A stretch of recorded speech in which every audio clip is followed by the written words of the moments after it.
à ń retí Dr. Stephen kan darapọ̀ mọ́ wa. Mo kí gbogbo yín káàbọ̀ lẹ́ẹ̀kan sí, ẹ ṣé káàbọ̀. Gẹ́gẹ́ bí mo ṣe sọ fún wa, ẹ̀yin tí ẹ bá ti get message mi lénìí or some days before today, mo sọ wípé being an agent, owó ńlá ló wà nípa pé èyí tó bá lákíkanjú, ẹni tó bá lákíkanjú kò lè disturb any of the business tá à ń ṣe tẹ́lẹ̀.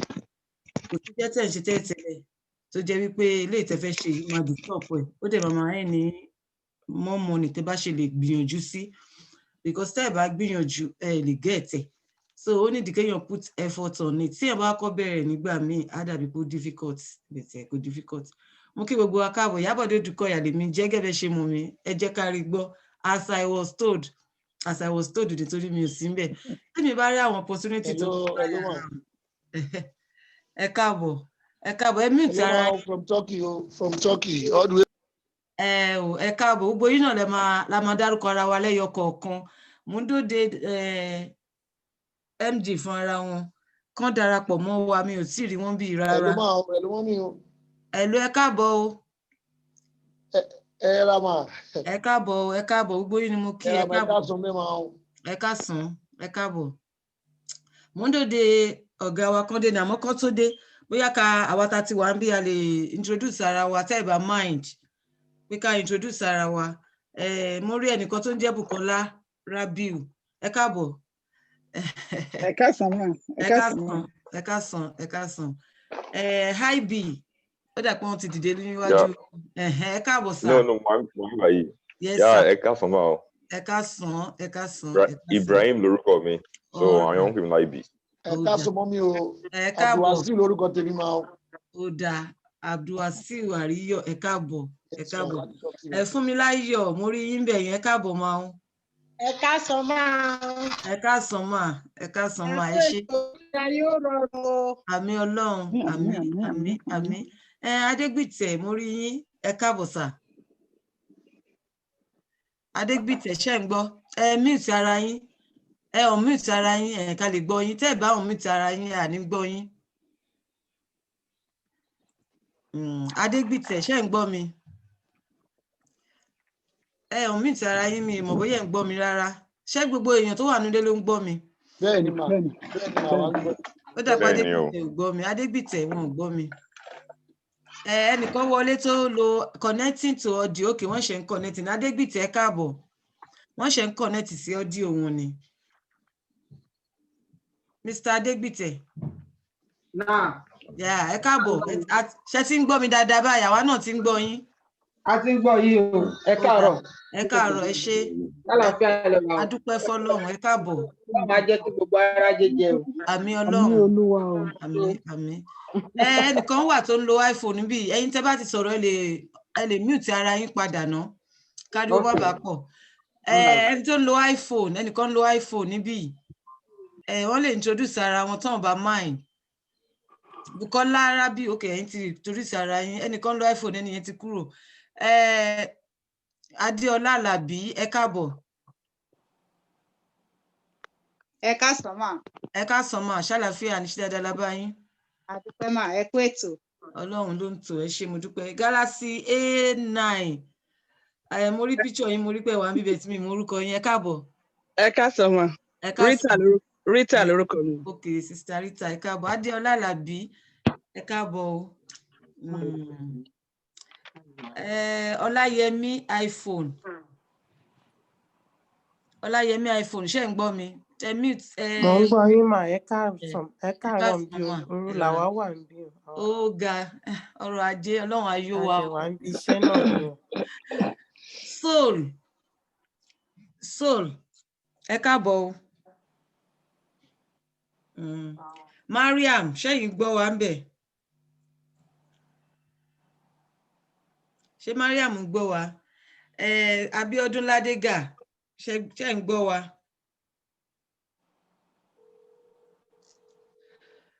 Mo ń dúró de MD kan wọlé, àmọ́ wọ́n bá ṣe wà ń bí àwa lè máa discuss àwọn ọ̀nà míì táwa ti mọ̀ àti táwọn ẹlòmíì nínú wa mọ̀.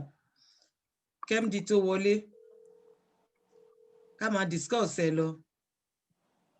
Gẹ́gẹ́ bí ìwọ̀nba experience tèmi nítorí wọ́n bá ní just tiny, ó kéré gan tí mo mọ̀.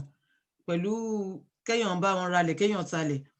Nígbà tí mo fẹ́ bẹ̀rẹ̀ bísínẹ́sì yìí, èmi kàn máa ń polówó lórí social media equity ẹ̀yin tẹ́ tí ń bá mi bọ̀, mo máa ń sọ story ní mi tẹ̀ polówó, máa ń sọ story nǹkan tó ń lọ káàkiri nígboro. Mo máa ń sọ káwọn èèyàn learn from it. Nígbà tó yá, àwọn èèyàn kan pè mí pé àwọn èèyàn tó ń wò mí pọ̀, àwọn èèyàn pọ̀ nílùú òyìnbó, wọ́n pọ̀ káàkiri tó jẹ́ pé wọ́n ń wá èèyàn tó máa help wọn out, tó jẹ́ pé àwọn ẹbí ti show wọn ní pẹ́pẹ́, wọ́n ti ra property jẹ́ pé wọn ò rójú, wọn ò rómi ara, wọn ò rẹ́jẹ̀. Torí ẹ̀ ló fà á tó jẹ́ pé ẹlòmíì kàn ra kówó ẹ̀ sílùú òyìnbó, ra fi ń ra bàtà, ra fi ń ra aṣọ jẹ́jẹ́ ara ẹ̀, nígbà tó jẹ́ pé gbogbo tó ti kó lọ lé tẹ́lẹ̀ kò bá nǹkan kan. Ipe bẹ̀tì èmi tí mo wà honest báyìí, òun mọ̀ pé okay, wọ́n láwọn máa join wa soon. Òun mọ̀ wípé àwọn tó ń ṣiṣẹ́ tán, àwọn èèyàn gidi làwọn tó wà lórí platform mi tó jẹ́ pé wọ́n máa wish láti ṣe nǹkan rí, tó jẹ́ pé ẹ̀rù ló ń bà wọ́n, bẹ́ẹ̀ tí bá lè introduce wọn sáwọn properties, wọ́n máa join, wọ́n máa rà. Wọ́n ti wọlé báyìí, ó dà pé MD ti wọlé. Bí mo ṣe bẹ̀rẹ̀ nìyẹn o, and I find it very lovely and sweet. Bẹ́ẹ̀ nísìnyí, tẹ́lẹ̀ mi ò mọ̀ pé mo lè lá advantage láti kó gbogbo wa wọlé. Bẹ́ẹ̀ tìgbà tí Dr. Stephen wá ní you can invite your friends, they can be an agent as well, and they will be getting 10% nínú ọjà tó ń bá ta. Bá ní really, òun ni mo ṣe pé gbogbo yín pé kẹ́ máa bọ̀. You can still invite more people. Táwọn náà bá lè ṣàkíkanjú. Ó lè dàbí pé difficult, there's nothing difficult in doing it. Nǹkan tá ní di kéèyàn wà honest, kéèyàn dé wà trustworthy. Tẹ́ bá ti lè build ara yín, táwọn èèyàn ti nígbàgbọ́ nínú yín, kò sí nǹkan tẹ́ fẹ́ sọ fún wọn tán nígbà. So kéèyàn kàn lóòótọ́. Àdèmọ́ pé àwọn tá a bá dòwò pọ̀ tó jẹ́ iléeṣẹ́ GTES global, wọ́n lóòótọ́ mo ti ń bá wọn dòwò pọ̀ náà ti jí mo dẹ̀ ti àmọ́ iye àwọn tó wà níbí náà tó ti ra property lọ́wọ́ òun nínú ẹ̀yin tẹ́ wà nínú agent nísìn, ẹ̀yin tẹ́ dẹ̀ ti rà lọ́wọ́ tẹ́lẹ̀ gbogbo wa náà la máa ní tàdé tó máa kó àwọn ẹbí wa sí. So mo fàsìkò yìí welcome Dr. Stephen Akintayo sí orí ètò lénìí. Ẹ káàbọ̀ sà. God bless you, ma. How are you today? I'm doing well, thank you, sir. It is well. Everybody, good afternoon or morning or evening, wherever in the world you are. Good to see you guys. But on the trip, I hope she's doing fine. She's fine. We all enjoy it. Adúpẹ́ lọ́wọ́ yín. Ẹ ṣé mo dúpẹ́ sà. Ẹ ṣé mo dúpẹ́ sà. Àtúmọ̀kára mọ́ lọ́dún yìí lágbára Ọlọ́run, mọ́tò ni mo fẹ́ gbà. Àti ilé. Àmín, lágbára Ọlọ́run. Lágbára Ọlọ́run. Àti ilé. Màá kára mọ́ gan ni. Àwọn tèmi náà dẹ̀ ń follow, àwọn gan fẹ́ travel. Wọ́n fẹ́ wọ gbogbo ìlú, so gbogbo ala máa make it lágbára Ọlọ́run. Amen. Máa ń sọ pé ojú ọ̀run ó tẹ́ ẹ fò láì farakanra. Kò sí traffic in the air, you know, nísàlẹ̀ ní traffic máa ń wà. Lókè kò sí traffic, gbogbo ala lè ṣorí epo papọ̀. Ìgbéga èèyàn kan kò dẹ̀ dítẹ̀ lómi lọ́wọ́. And we can all be successful at the same time. It's one of those things tí máa ń sọ fún àwọn èèyàn wa ní Africa. Kọ́lọ́run ràn wá lọ́wọ́, because most of us a ní tendency pé tẹ́lómi bá ti ń ga títí wa ní pé ká pull ẹ̀lì yẹn down. Ọ̀pọ̀lọpọ̀ lórí EJEKARIGBO kàkà kan ní ìtẹ́ ń travel tẹ́ ń jayé ọba ẹ kó ọkọ̀ wa ní ẹ̀ ń ṣe. Ẹlòmíì òjòwú ló máa ṣe. Ẹ ṣáwọn nìkan náà lè travel ní kí ló ń ṣe wọ́n? Èwo náà ṣe fídíò. We as a people need to begin to learn the culture of téèyàn kan bá ṣoríire kínú wa dùn fẹ́ lèèyàn ká dẹ̀ mọ̀ pé títí wa náà máa dé very soon. Once you are happy for other people who are making progress, it's going to be your turn. So irú culture tèmi fi dàgbà nìyẹn. Tí n bá rí èèyàn tó ń ṣe dáadáa, inú mi máa ń dùn fún un. Bàtà bẹ̀rẹ̀ real estate, ó ní company kan. Ẹni yẹn gan bí àbúrò ló jẹ́ síyàn, ó dẹ̀ ṣe big office. Ìṣe mo ṣe fídíò tí mo ṣe write up. Yeah, congratulations. I'm happy. Competitor, not that, because we are both in the same field. Money, no. Tell you, ṣoríire ìdùnnú mi ni.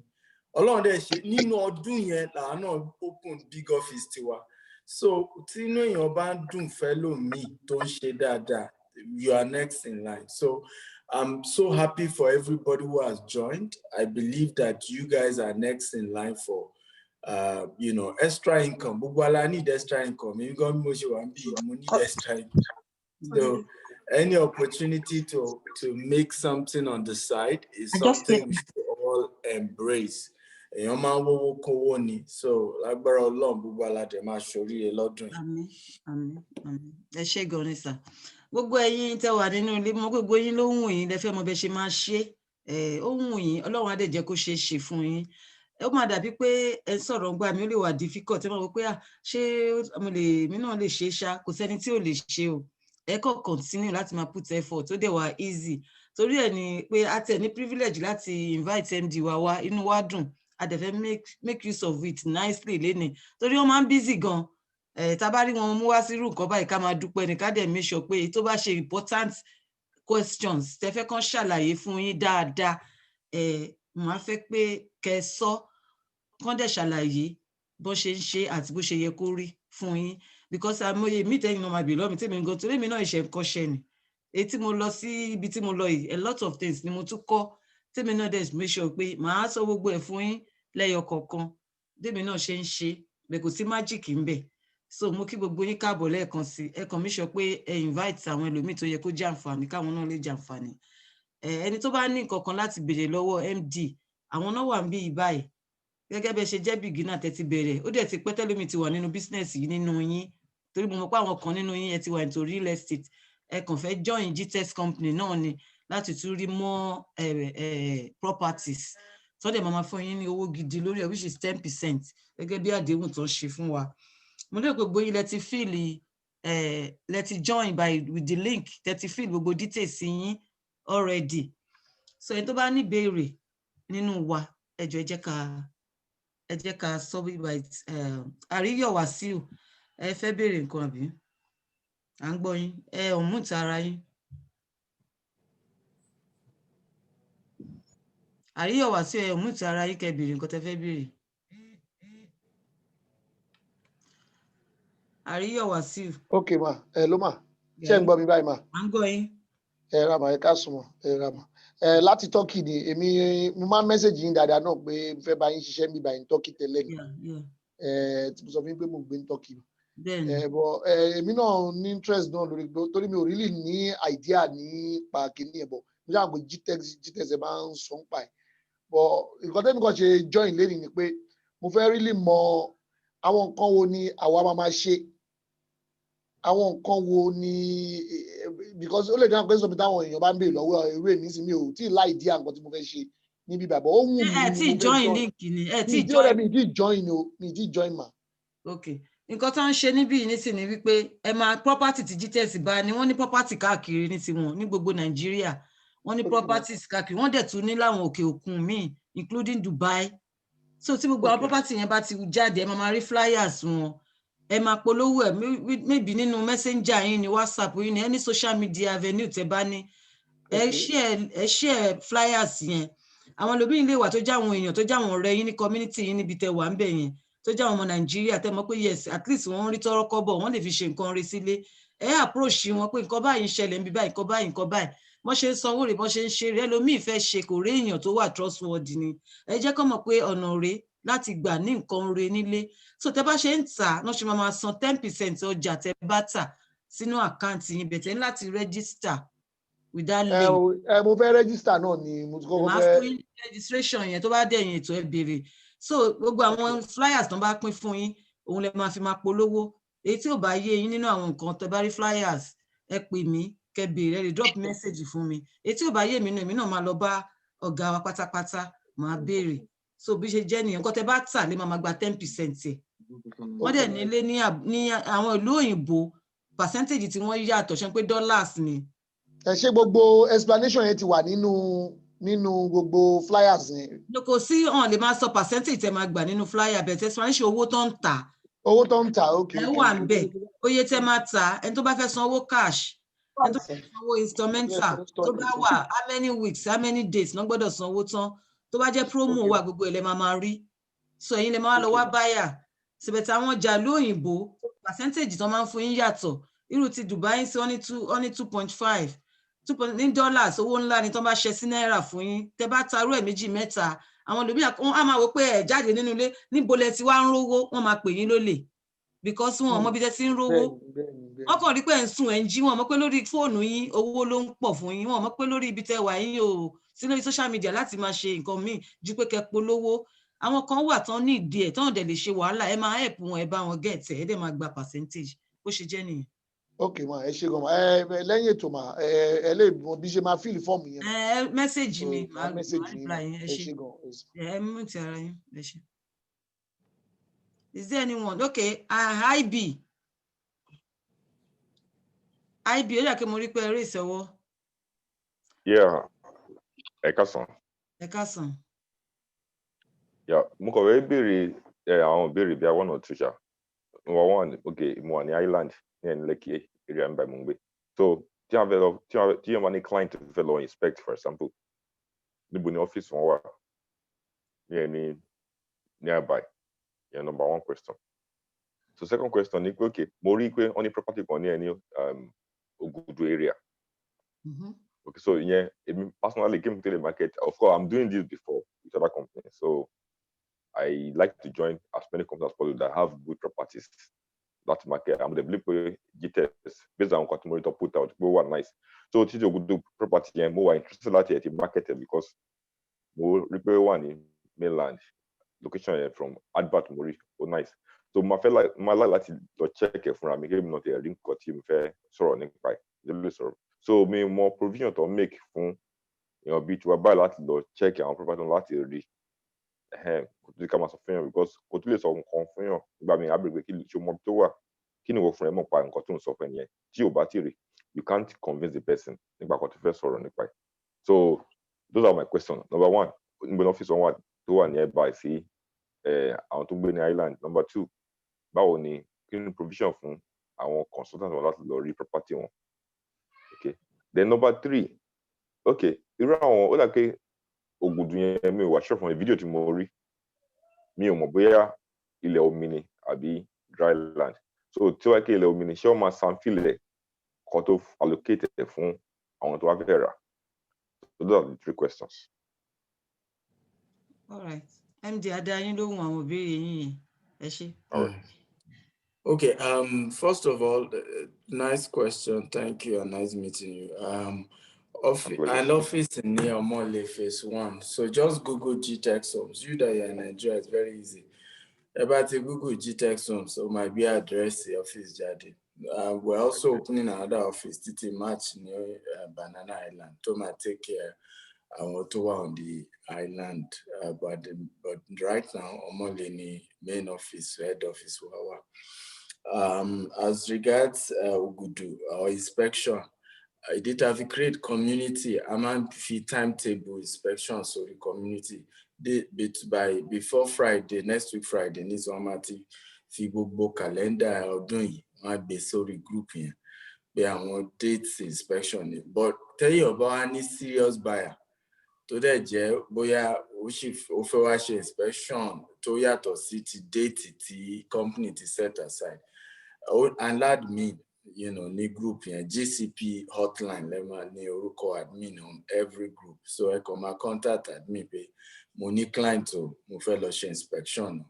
When they arrange, we have an inspection manager, Thomas Muilobe. And messages agree on time and dates. So the same thing with most of our questions Tamani from time to time, because it's not all the time Lema the reassess same. But in that group, it did have great group here, inspection manager one bed, admin GCP, we call GTS consultant program, one bed. So once you raise a question, the person is available to answer you, either in the group or send you a private message to attend to you. Then Ile Ogudu, Otu already some field, so Kishele Ominiti Ogudu. But for all our estates, I promise customer Bamas and field, but we're not Lamans and field.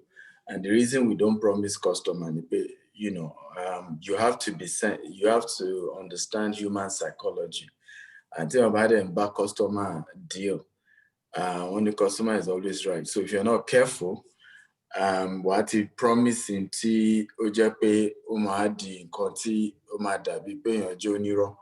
So when we started our real estate, ile olomini, jota launch and your be chama sanfi money sanfi ba ma shono, ama she drainage, ama she electricity, ama fence the estate around.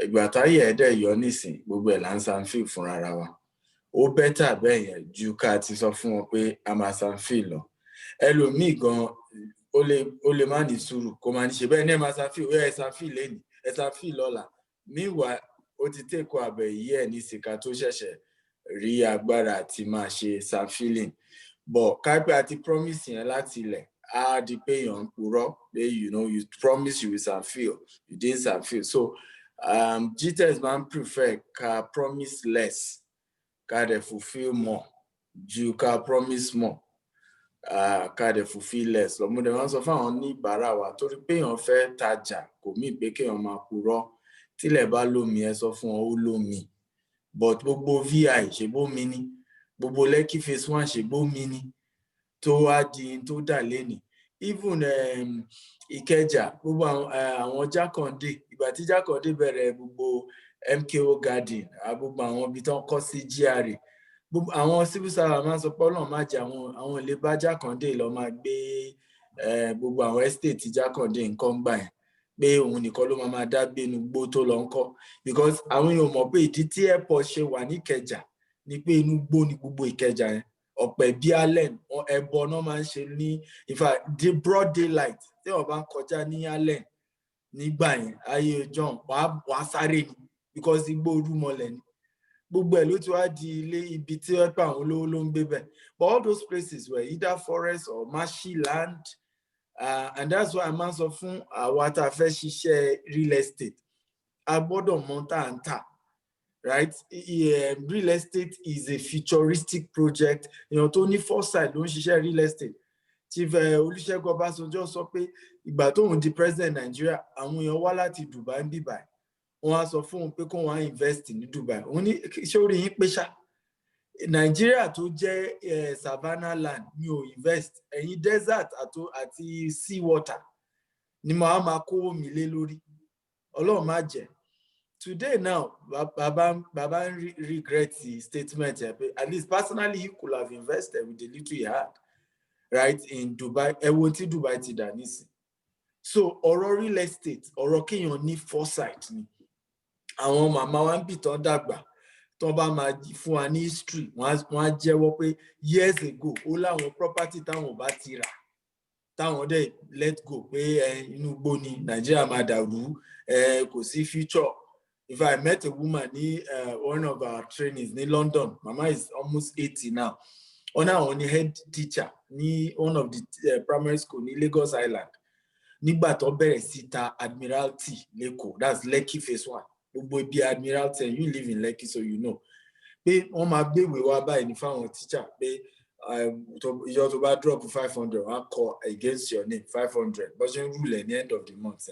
Báwọn ń ṣakọ pé àmì lọ UK ń tèmi ọlọ́run má jẹ́ Nàìjíríà ti fẹ́ dàrú I have no business with Nigeria wọ́n ní báwọn ṣe ń dánù nìyẹn pé today gbogbo àwọn ọmọ àwọn lóòótọ́ ọlọ́run bá wọn ṣe gbogbo ọ̀nà wà ní UK pé bọ́n tó ń dùn àwọn ni pé àgbà ti dé at her age she's still having to do àwọn ọmọ bíi orphan ni mo bọ́ ṣe ń pè UK tó ṣì wá táwọn ṣì ní láti ṣiṣẹ́ yẹn láti fi máa pay little bill because àwọn ò lè máa overbearing lórí àwọn ọmọ àwọn pé tó dẹ̀ dùn àwọn ni pé kápá wọn ti nílé ní Nàìjíríà ó dẹ̀ wọ̀n àwọn láti relocate padà pé àgbà ti dé àwọn ò fẹ́ kú sí London but regret ti màmá nìsín ni pé gbogbo bí Admiralty àwọn junior teacher wọn ló ti di billionaire lórí ilẹ̀ yẹn nísìn àti ra abúlé Ẹ̀gbá ibi tó fi hàn wọ́n gan wọ́n náà wọ́n ń gbowó pé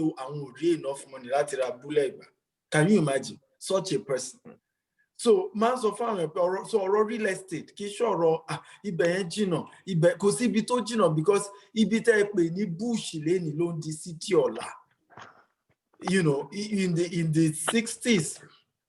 I want to meet another professor.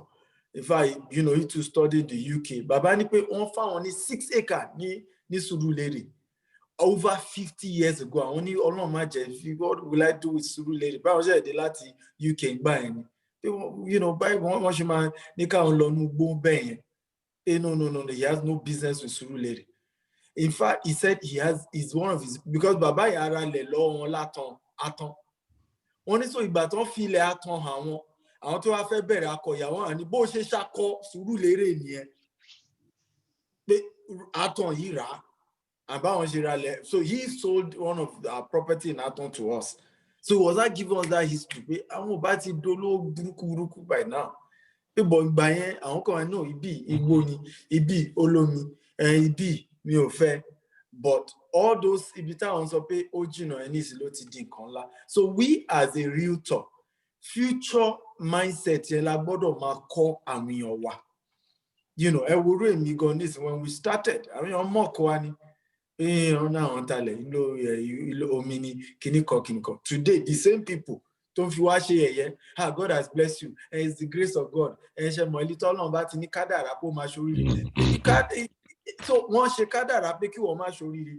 Ìgbà èmi náà ní kádàrá àti sọ pé mi ò ní ralẹ̀ nígbà tí mo ralẹ̀ láti sọ pé yes ilẹ̀ olómi ni ọ̀ ilẹ̀ yẹn ò dáa. If I had made those decisions I won't be where I am today financially. So I gbọ́dọ̀ bẹ̀rẹ̀ sí máa reorientate. So you as I tell people because I want your money. So kí ni iṣẹ́ mi as a property broker? Màá ní iṣẹ́ wa ní ká kọ́ àwọn èèyàn ẹlẹ́kọ̀ọ́ ni wà láti kọ́ wọn pé má ìṣúrù humility lè fi ní di olówó ńlẹ̀ ayé yìí humility ni. Gbogbo àwọn Dangote ní sàwọn èèyàn mọ bí tó ti bẹ̀rẹ̀ gbogbo ìgbà tó máa gán mọ́ trailer kò sí trailer tí Dangote ò lè wà tí ó yá àwọn èèyàn ni pé òun ló ń wa trailer ẹ̀ nígbà tó bẹ̀rẹ̀. So sùúrù ni is humility lè fi ń di olówó wà á bẹ̀rẹ̀ díẹ̀ but ẹni tó bá ń sọ pé you know I can't do this mama sọ òyìnbó no problem òyìnbó kọ́ la fi ń sọ bill o. Ẹ ṣe àdúpẹ́ sà. Adéọlá Làbí ó dẹ̀ kán láwọn ń lọ bí iṣẹ́ wọ́n lè ti wọ bí iṣẹ́ ń sìn. Wọ́n fẹ́ sọ̀rọ̀ nípa ọ̀rọ̀ Dubai ibẹ̀ tí mo rọ gbogbo wa ọ̀rọ̀ nípa Dubai yẹn ẹ jẹ́ ká tún fìyẹn sí Sunday gẹ́gẹ́ bí Dr. Stephen máa tún mú àlejò kan wá fún wa láti Dubai tí wọ́n máa lè ṣàlàyé bẹ́tà àwọn náà máa wà ń bí o bẹ̀ tí wọ́n tún léèyàn kan tó tún máa wá represent Dubai property fún wa fún any questions tẹ́ bá fẹ́ béèrè níjọ́. But I just explain it briefly ọ̀rọ̀ Dubai because one of the persons tó ń wá representative one of the properties tan so à ń ta different properties ní bíbá ní Dubai. However tí mo need àti jẹ́ kó yé àwọn èèyàn ni pé property Dubai yàtọ̀ sí ti Nigeria and àwa tá à ń ṣiṣẹ́ broker ẹja open up. Right, open up because some people had reached out to me and I could see the way they are communicating. You know, watching the mindset Nigeria. So ní Dubai, your kọ́kàn lè yan jẹ́ gbogbo property tó bá ta Dubai báyìí gbogbo ẹ̀ ló wà documented níjọba wọn bí báyìí. Kò sí broker kankan tó lè change the price because àwọn èèyàn ṣì máa ń ní mindset yẹn. Ẹ wo irú Tiger property tá show join. Ẹnìkan chat me up pé àwọn fẹ́ rà mo dẹ̀ sọ fún wọn pé 25th ní deadline 9% discount tó ń sọ and iye tó ní dàtí deposit wọn ní èlò ní dollar 36,000 ni mo break it down fún for what she wanted ká tó bọ̀ but wọ́n sọ pé 2,000 la máa drop initial deposit no that was a conversation to say a booking fee of 2,000. And you have 2 weeks, which is still 25th. Let if you balance the 20% here, and the entire 20% sum up to about 30-something thousand. So let me say this: Dubai property, one gone. And you tell them, as a pay property in Nigeria, welcome to Dubai. Dubai one. So Kishin Koti. If you don't have some, and it's 20% deposit you needed to do. Yes, there are always those kind of promo of book it down. The essence of talking so book it down, so that you only lose the 9% discount in terms of but you mean pay you should need some the normal fee. A lot of property Dubai, you pay property Dubai is more of budget.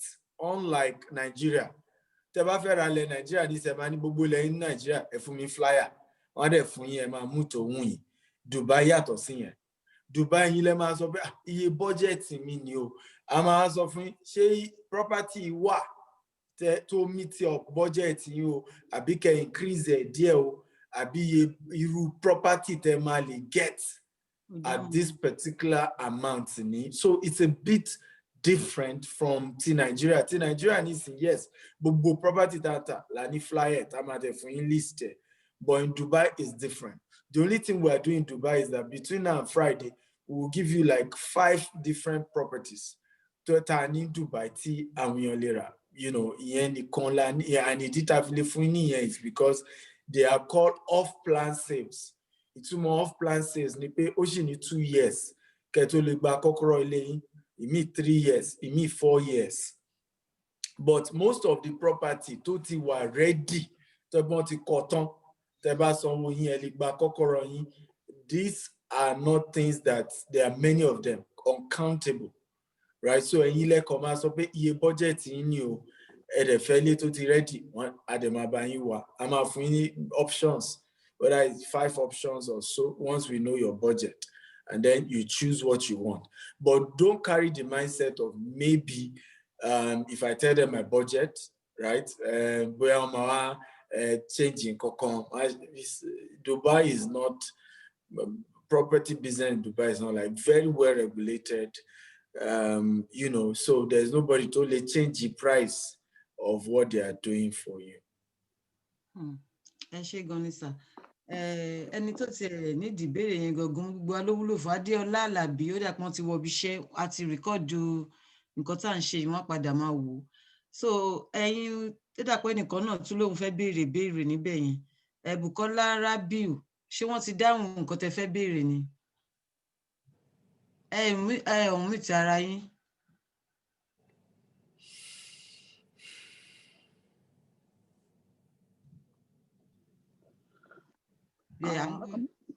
Mo kí everybody o. Yes, ma'am. Èmi mo new sí project yìí. Then I want to come to it. I really, really want to come to it. Then I'm from Birmingham.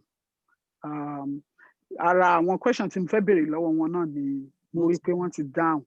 Then èmi kàn ní more enlightening how to sell. That's the thing I need. Very, very good question, man. So, selling property is actually one of the easiest things to do, particularly to build what we call social capital, ni environment. Social capital túmọ̀ sí pé basically àwọn èèyàn fọkàn tọ́yàn, àwọn èèyàn dẹ̀ ríyàn bí gbajúmọ̀. However, it can be on social media and it can be offline. So, èmi ni àwọn èèyàn ní mosque ten lọ, àwọn èèyàn ní association yín.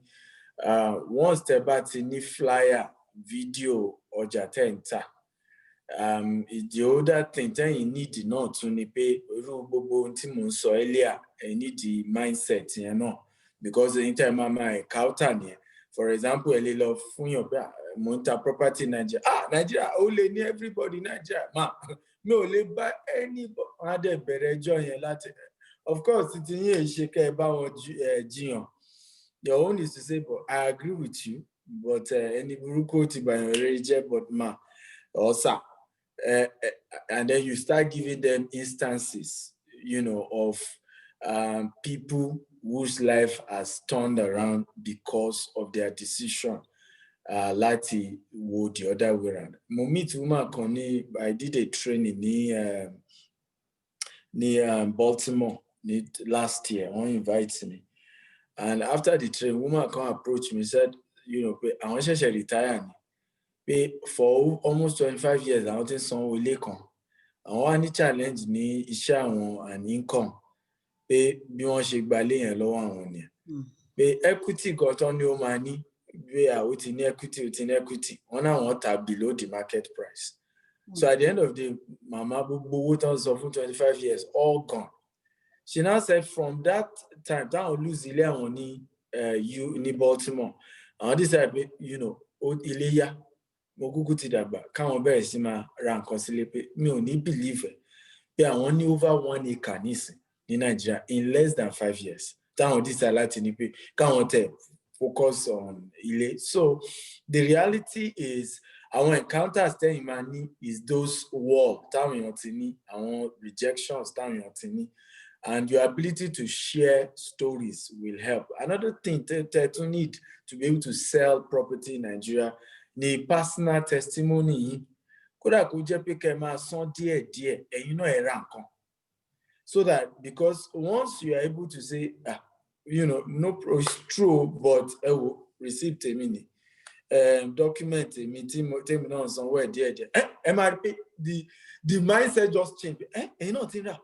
It just changed totally because the mindset and me man she ti man sọ pé ìkàdẹni ẹlòmíì kò ní ra lẹ̀ síbi kan àwa ní kẹ́yìn rà tẹ́ bá rà tó bá joyin náà àwa ní èmi gan mi ò sure náà ni mi ò fi rà ìkà nìyẹn but táwọn èèyàn bá rí pé ẹ̀yin gan tẹ́ ń sọ pé kí wọ́n ra nǹkan ẹ̀yin náà ti dán wò wọ́n ní dán wò ló bí ọ̀kẹ́rẹ́ and so it's more of one trusting because in their mind like àwọn ni pé n tẹ́ ṣe tó work fún yín ẹni káwọn náà wá ṣe.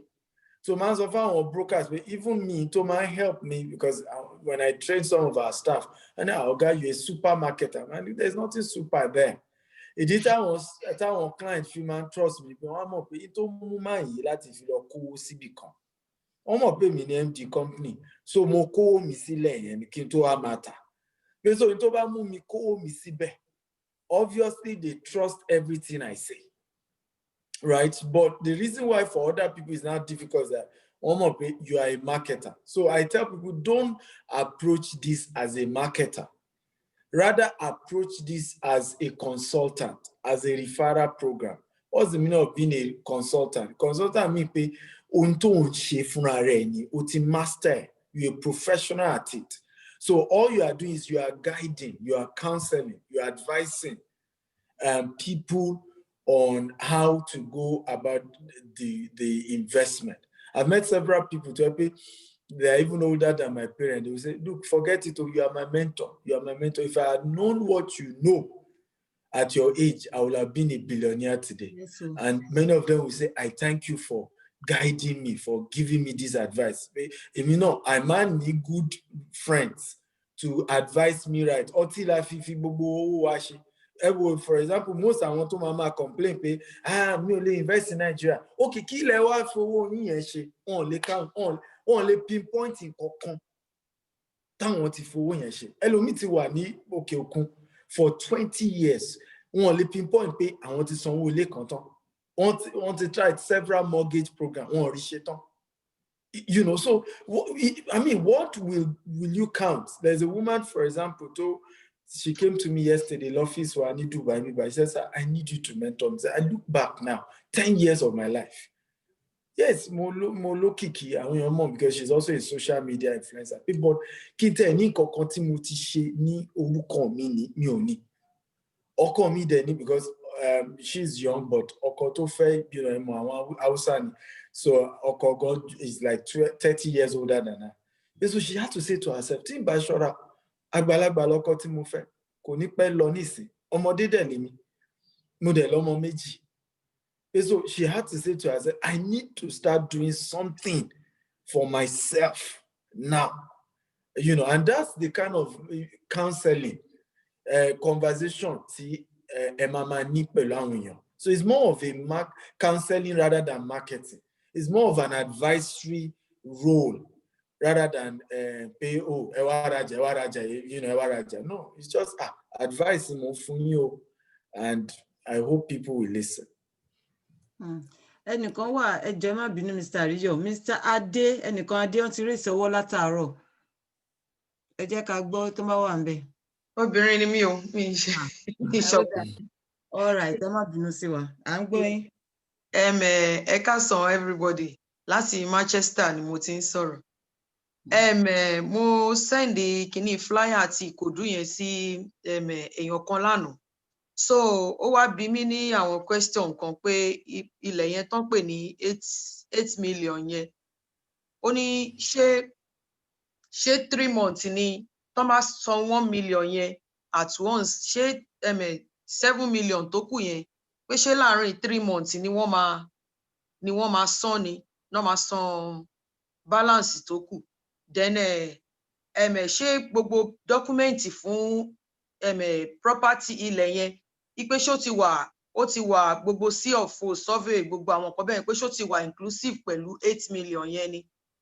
Then ṣé acre ni ilẹ̀ yẹn máa jẹ́ ni wọ́n máa pè é fáwọn ni àbí ní plot ni wọ́n máa pè é ni. Then ó ní 600 kíní kan ló yẹ kó jẹ́ but 500 ni wọ́n fi sínú kíní flyer yẹn. So wá ní kí n bá wọn béèrè then àwọn kíní facility tó máa wà nínú estate yẹn pé ṣé gbogbo ẹ̀ ti wà ní inclusive nínú 8 million táwọn san ni àbí ó máa later táwọn bá ra ibẹ̀ yẹn àwọn sì máa san owó gbogbo àwọn nǹkan bẹ́ẹ̀ yẹn bíi camera àti playing center kíní kan tó wà níbi pé ṣé wọ́n máa tún wá sanwó àwọn nǹkan bẹ́ẹ̀ yẹn separately ni àbí gbogbo ẹ̀ ti wà all inclusive nínú 8 million yẹn ni. Question eléyìí pọ̀ gan-an. Mo ti sọ fún mi ni mo ṣe. Question eléyìí pọ̀ gan, but sometimes àwọn tó máa ń béèrè question tó pọ̀ bẹ́ẹ̀ sometimes they are serious buyer because ìdí tó fi ṣe gbogbo àwọn research ẹ̀ ni pé wọ́n ready láti sanwó. Wọ́n fẹ́ mọ̀. Yeah, so a lot of time àwọn tó máa ń béèrè question bẹ́ẹ̀ is quite serious. First of all, I think there is a promo on it. Mi ò rò bóyá 8 million ni, ó dàbí bóyá 5 million ni. So kan wo flyer that I think there's a promo. Ìkejì ni pé yes, 3 months ni ó yẹ kan san balance. But the clients mi bá ní fẹ́ 6 months, we are open to consider such customer and add anything on top. But a máa fẹ́ kí àwọn customer kan tètè sanwó so that a náà rówó láti fi ṣe tá a fẹ́ ṣe because gbogbo àwọn ilẹ̀ Òkòròdú ilẹ̀ olómi ni. So ń ṣe là ń ṣe road, là ń ṣe sand filling, tá à ń ṣe fence. Mo fi hàn EJEKARIGBO ìgbà tó wá Dubai bíbáyìí gbogbo àwọn fídíò iṣẹ́ tá a ti ṣe àwọn gan wà surprise in a matter of 1 month gbogbo bẹ́ẹ̀ ti ń change. So there's a lot of money we are spending to make the place look modernize and give that quality of what we represent as a company. Then oral document, I might charge 500,000 naira for survey at the deed of assignment. So that's another thing to emphasize. Most I want to rally, basically I want to look at understand the real estate Nigeria. C of O, koni document to guarantee paying nile. To guarantee paying nile is called deed of assignment. Because there aren't share 1 year. I bought my educate one. Deed of assignment, low proof paying nile. Right? Deed of assignment. Then survey, no show detail. And fun ile Ikorodu 600 square meter ni. Ile Jasper Abuja ni and 500 square meter. Bobo ile Waleko 600 square meter ni. And again, I would question what is up 600 square meter. What one is acre? Acre is 6 times of a plot. Acre is 6 times of a plot, right? So, ara won kan tí ẹ béèrè ní group 1 yẹn. Tẹ́ bá béèrè àti ní gbogbo àwọn document, what's the meaning of what are sizes of properties? Title, types of titles. Gbogbo àwọn kíní yẹn la máa post sí group yẹn. Tó bá jẹ́ ṣẹ̀ṣẹ̀ join ẹ lè bi wọ́n pé please can you give me the document or details we have concerning the titles so that you know marker and when you are explaining you can explain the meaning of survey, the meaning of deed of assignment. Now C of O táwọn máa ń paro C of O ìtumọ̀ ẹ̀ ni pé Bẹ́ẹ̀ni ya ilẹ̀ lọ́wọ́ ìjọba fún 99 years ni. So tó bá tún di 99 years gan èèyàn tún dáná ó tún máa sanwó fún ìjọba or something ni. So in fact ìtí ò yẹ lómi ni pé kéèyàn má tètè ṣe C of O gan is better because ó delay 99 years yẹn. And constitution ò sọ pé tí ilẹ̀ bó ní C of O bí ò ní C of O ó ní right láti kọ́lé síbẹ̀ ó ní right láti máa gbé bẹ̀. Ntí wọ́n kàn sọ ni pé tó bá jẹ́ pé bóyá ilẹ̀ wa fọ́ sí ọ̀nà ó fọ́ sí ibi tí ìjọba fẹ́ ṣe ọ̀nà sí ibi tí ìjọba fẹ́ ṣe nǹkan sí tó bá wó ibẹ̀ yẹn wọn ò ní compensate ẹ̀ but tó bá jẹ́ oní C of O tó bá wo wọ́n máa compensate ẹ̀ fún pé wọ́n wo ìtumọ̀ ọ̀rọ̀ C of O jù yẹn, but àwọn èèyàn wa máa ń gbé sórí anything C of O so wọ́n ti fi kíní ẹ̀ ṣe scam fáwọn èèyàn tó bá ti fi C of O hàn wọ́n báyìí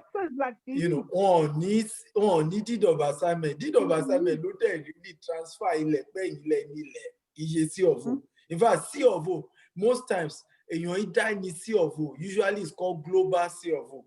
So ìjọba máa ń fún gbogbo entire area. So C of O gan ò lè wá lórúkọ yín. In tó máa wá lórúkọ yín is deed of assignment and survey ló máa wá in your name. So but tó bá jẹ́ pé bóyá ẹ ti ralẹ̀ already kó tó ní C of O, ẹ lè wá personally process C of O títí yín ìgbà tó bá wù yín. And ìyẹn is one of the easiest thing to do. You can do it on your own at any time. So the only thing tí wọ́n máa ń béèrè nígbà ilẹ̀ yìí o show for sí government acquisition àbí kò for. Once tí o bá ti sí under government acquisition, ó ní C of O kò ní C of O kò ní ẹ lè rà. You know, but because ilẹ̀ tó ní C of O ní Èkó ó máa ń wọ́n. You know, I máa ń sọ fáwọn èèyàn pé tó bá sọ fún pọ́ńtà lẹ̀kan lẹ́kọ̀ọ́ ilẹ̀ yẹn dẹ̀ ní C of O tó bá cheap ju 7 million lọ́n fẹ́ gbà yín ní 7 million yẹn gan bóyá ẹ̀ ń ra directly from the family ní ibi tí nǹkan wọn bóyá ẹ̀ ń ra directly ẹ̀ dẹ̀ mọ̀ pé tẹ́ bá ra lẹ̀ ọmọ nílẹ̀ ẹ̀yin márùn-ún náà ti ta lẹ̀ yẹn fún ẹ má bọ̀dà láti àwa gan tá à ń ṣe estate wọ́n ṣe fún wa in tó kàn máa ń help àwa ni pé being that pé one plot kọ́ làwa rà a máa ń ra lẹ̀ in bulk. So ìmí gan bó ṣe ká pé the other party ká bẹ́ẹ̀ ká fún lówó you know kó máa lọ and all of that and influence and all of that in fact retired IG gbogbo wọn ló wà ní team àwọn tó wà lára àwọn tó jẹ́ adviser fún company wa so yẹn máa ń help wa tó jẹ́ pé gbogbo àwọn tó ralẹ̀ lọ́wọ́ àwọn lè lọ sinmi pé kò sí tó máa ṣẹlẹ̀ wọn but on the normal day tí wọ́n bá fẹ́ ralẹ̀ gan lọ́wọ́ ọmọ onílẹ̀ tó ní C of O owó yẹn máa ń wọ́n gan so ilẹ̀ Ìkòròdú kò tí ní C of O and so but inter need ní deed of assignment àti survey yín and 1 million naira la máa ń charge fún yẹn ó wà lórí form so ẹ lè béèrè subscription form so gbogbo ìtọ́ bá máa san owó ó wà lórí subscription form now lórí development levy àwa la máa ṣe road o iná o gbogbo ẹ̀ fún estate àwa ń ṣe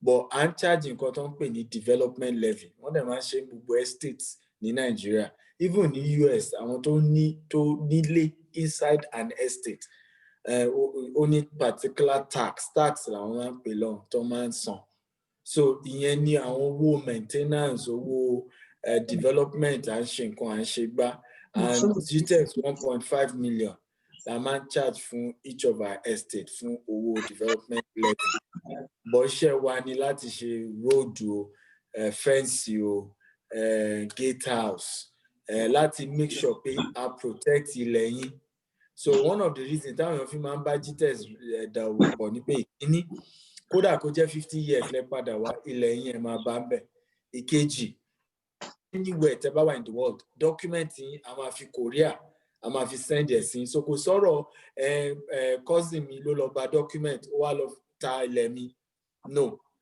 client tó bá fún wa ní instruction a máa lo DHL a máa send document yín sí yín so kì í ṣe pé document yín lọ ń jábọ́ sọ́wọ́ family member tó jẹ́ pé òun ló tún wá máa lọ ta property yín tẹ́ struggle láti ṣe so these are some of the advantages táwọn man love nípa GTEX we send your document to you anywhere in the world. We protect your land for you. You don't need to. Need GTEX because your property is protected by us. We spend a lot of money on that one.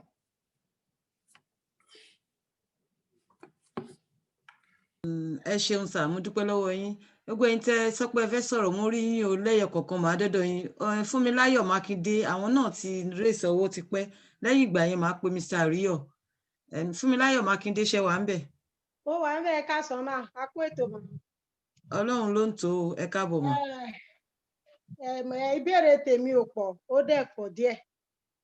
Ìbéèrè tí mo fẹ́ béèrè ni pé àwọn tí à ń polówó ọjà fún, ẹnìkan nu wọn ó ń bá mi argue lórí ọ̀rọ̀ kan pé tí èèyàn bá ra lé sí estate, pé estate ilẹ̀ téèyàn bá rà sí estate, pé structure tó wà níbi ilé tí à ń wò lára àwòrán nínú group chat, pé ni wọ́n máa sọ pé kéèyàn ṣe, pé èèyàn ò dẹ̀ ní oore ọ̀fẹ́ àti ṣe irú structure tó bá wù láti fi kọ́ ilé náà fúnra lára rẹ̀, pé kí n bá òun béèrè lọ́wọ́ ẹni tó introduce business yẹn sí mi. Ṣé téèyàn bá ralẹ̀ lọ́wọ́ GTS tó sì jẹ́ estate ló rà sí, ṣó ní oore ọ̀fẹ́ àti kọ́rú structure tó wù ú, àbí eléyìí tó wà nínú àwòrán dandan lèèyàn máa kọ́? Tí mo fẹ́ béèrè náà nìyẹn, ẹ má bínú. Ṣé ń gbọ́ mi? Yes ma, ń gbọ́ yín. So mo kàn fẹ́ wá shop, is that all the question? Abẹ́ ní mi. Rárá mi ò ní mi o, ẹni tí àwọn tí mo polówó ọjà fún ni wọ́n argue pé téèyàn bá ralẹ̀ sí estate, pé wọ́n máa ń sọ pé dandan structure tó wà ní táwọn fẹ́ kọ́ sí estate. Picture tẹ rí yẹn, òun lẹ gbọ́dọ̀ follow bó ṣe yẹ kó rí gangan náà ti yà yẹn, nǹkan tẹ́ni yẹn. Kò sí problem. Ṣe rí different companies yàtọ̀, and unfortunately a máa ń generalize gan as a people. Ṣé mọ̀ pé tí nǹkan bá ti ṣẹlẹ̀ sí èèyàn kan rí níbì kan, á dẹ̀ ní bọ́n ṣe ṣe everywhere yẹn. Bó ṣe ṣe káàkiri nìyẹn. Yeah. So GTEx àwa force anybody láti ṣe any type of structure. Títí wá ni pé quality must be done. So ẹni tó bá ń kọ́lé lórí estate wa, kàn wá lo blọ́ọ̀kù tí ò dáa, kàn lo equipment tí ò dáa, lè gbà, because tí nǹkan kan bá ṣẹlẹ̀ lórí estate wa, àwa níjọba máa mú, because àwa níjọba mọ̀. So anybody tó bá fẹ́ kọ́lé sórí ilẹ̀ tó ń rà lọ́wọ́ GTEx, wọ́n gbọ́dọ̀ make sure pé contractor tó ń lò, contractor tó máa ṣiṣẹ́ dáadáa ni, kì í ṣe tó máa ṣe building tó máa collapse, because ìyẹn máa di wàhálà fáwa náà. But we do not specify pé iye dandan ìtẹ́ máa kọ́ ni o, ìtẹ́ nìkan ni ẹ̀. Àwa máa ń divide estate wa sí méjì ni. Ìdajì estate àtà as ilẹ̀ fáwọn èèyàn tó bá wọ̀n kọ́kọ́. Ìdajì yòókù àwa fúnra wa à ń kọ́lé tiwa tá a dẹ̀ ń tà fáwọn tó bá fẹ́ ra irú ilé tiwa. Irú ilé tiwa dẹ̀ ní green and smart home làwa ń kọ́ tiwa. Gbogbo àwọn ilé táwa ń kọ́ green and smart. So àwọn ilé tó yẹ pé pẹ̀lú fóònù yẹn máa ṣílẹ̀kùn. Láti irú fóònù yẹn ẹ̀rí tó ń ṣẹlẹ̀ ńlé yín. Ẹ lè pa AC pẹ̀lú fóònù yín, ẹ lè tan nǹkan pẹ̀lú fóònù yín. Green, renewable, àwọn plant, àwọn ló wà everywhere, because wọ́n ní gbogbo àwọn nǹkan bẹ́ẹ̀ yẹn ní ibi tí ilé ayé ń lọ, pé a gbọ́dọ̀ take care climate. Nigeria ò tí bẹ̀rẹ̀ yẹn, Africa ò tí bẹ̀rẹ̀ yẹn, but ẹ̀yẹn máa wò pàtíkà Joe Biden tó tún di president. In the next 20 years, everything tí gbogbo ayé fẹ́ gbọ́ ní ìsinmi green, renewable. So àwa sọ fún wa pé why not stay ahead of the curve? Káwa bẹ̀rẹ̀ green yẹn kí Africa gan tó join. So ìdí tí àwọn ilé títí wa táwa kọ́ tàǹtà bá ṣe ń kọ́ ni. But ìwọ tó ralẹ̀ ní tó bá ń wù ẹ́ ló lè kọ́, ní tó bá ń wù ẹ́ ló lè ṣe. But ó gbọ́dọ̀ jẹ́ quality tí ó ṣe pé ilé máa wò. Okay, sir. Thank you so much, sir. You're welcome. Ẹ ṣé sà. Àríyọ̀ Wàsíù, kí ni ìbéèrè yìí? In fact, àwọn ọmọ mi yẹn gan ti dáhùn méjì náà mo fẹ́ béèrè. Wọ́n ti dáhùn ẹyọ kan nínú ẹ̀sìn nípa ilé kíkọ́ yẹn. Torí èmi náà jẹ́ kan lára àwọn victim tí mo ní ilẹ̀ sí ní Mòwe. Tí mo ra ilẹ̀ bẹ́ẹ̀ tí wọ́n demarcate ẹ̀ ní àwọn dáàdi yẹn náà ti sọ ń sìn pé apá kan fún èèyàn tó bá fẹ́ kọ́ nǹkan tó bá wù síbẹ̀, ìkejì pé àwọn oní structure táwọn èèyàn ń kọ́ wọ́n ti dáhùn yẹn bẹ́ẹ̀ yẹn ní àkọ́kọ́ kan tẹ́bí náà fẹ́ kọ́ bèrè. But ìkejì ni pé irú èmi náà ń sìn for example mo fẹ́ pé a fẹ́ jẹ́ agent ń sìn mà pé tí n bá bẹ́ẹ̀ ra bí a plot ń bẹ̀ yẹn pé because àwọn èèyàn tẹ́mi ní first question tó máa ń bèèrè náà ni pé ṣé wọ́n ní ilẹ̀ síbẹ̀ ni kí ló mọ̀ ń pa ẹ̀ ìyẹn àkọ́kọ́ náà ó dẹ̀ máa dá lóòótọ́ náà kéèyàn máa fi ara ẹ̀ ṣe àpèjúwe ṣé nǹkan tí mo yẹ yín bẹ̀ ẹ̀ mà ṣé o ti á bẹ̀rẹ̀ plot síbẹ̀ ṣé àwa afúnra ta jẹ́jẹ́ ṣé a ní discounts tiwa lọ́tọ̀ àbí bákan náà ni nǹkan tí mo ní kí n béèrè nìyẹn mà toró máa wù mí èmi fẹ́ ra bí a plot sí rúbi kan tí bá rí pé ó wà òkè fúnra mi bóyá before 6 months down ṣá nǹkan tí mo ní kí n béèrè lọ́wọ́ wọn nìyẹn mà pé bí wọ́n lè bá wa dáhùn yẹn bá tá bá jẹ́ gent ṣé a ní àǹfààní fún discount kankan tá bá fẹ́ ra bí a plot a lè má fi ṣe sample fáwọn àwọn customer àwọn èèyàn táwọn náà bá fẹ́ polówó fún so ìyá lè jẹ́ kó máa gbà wá gbọ́ dáadáa.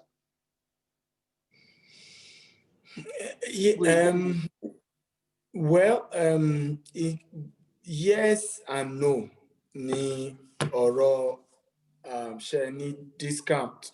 Ìdí mo fi ní yes ni pé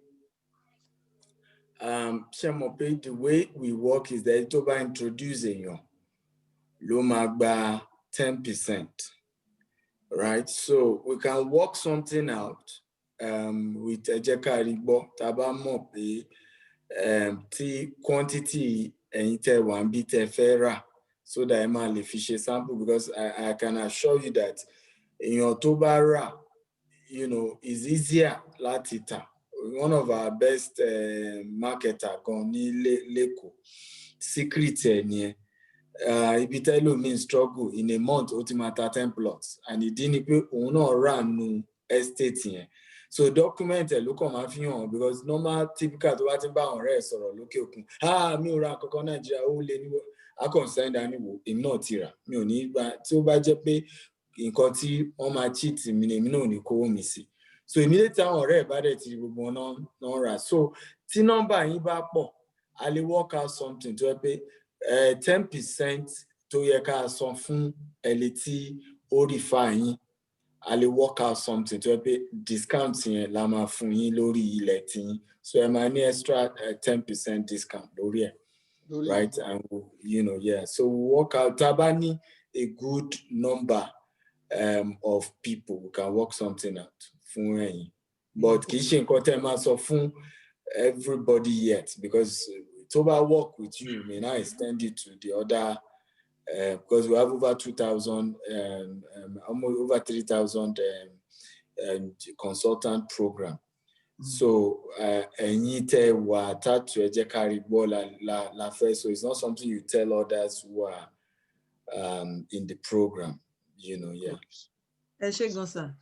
Mi ti ẹ̀ lérò pé bí a tán bá ti register tẹ́lẹ̀tẹ́lẹ̀ tó ti register as agent tán bá talẹ̀ ṣebí àwọn náà ní 10% yẹn á dẹ̀ jẹ́ benefit profit wọn àbí báwo. Ṣe mọ̀ pé àwọn fẹ́ rà fúnra wọn nísìn so nísìn tó yẹ pé wọ́n fẹ́ rà fúnra yín ló yẹ kẹ́ gẹ́ẹ̀tì 10% yẹn ṣe understand. Ẹni tó bá ẹ̀ṣẹ̀ join ẹ jẹ́ n bèbè kan tó bá ẹ̀ṣẹ̀ join tó kàn join as an agent tó dẹ̀ wá sọ pé òun fẹ́ rà fúnra wọn so èmi òun tó èmi ló yẹ kí first buying tó fẹ́ buying ọ̀dọ̀ tèmi ló yẹ kí 10% yẹn wá kì í ṣe òun ló ní.